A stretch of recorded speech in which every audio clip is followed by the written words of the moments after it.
In this video, I'm going to be showing you how to get to the ambient light sensor on an 05 Malibu. The first thing you want to do, this is already partially taken off here, and now, so right here, there'll be this piece. You're going to want to remove this mold right here. It'll be like this. You just want to pop that off. Under there will be a 7mm bolt. You want to get a 7mm ratchet and just twist that out of there. And once that's out, you're going to want to pull this forward. And right here is a plastic piece. You're going to want to pull that out. And this will just lift up.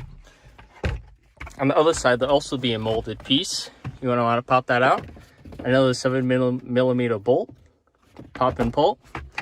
And once you're left with that, put your hand under here and just pull up. And there'll be several latches you got to pull out. Careful with your hands. Now, I just put this back in because this light sensor fell down, and I thought you had to remove the entire front to get to it, but you don't. I hope that helps you. It helped me. Thanks for watching.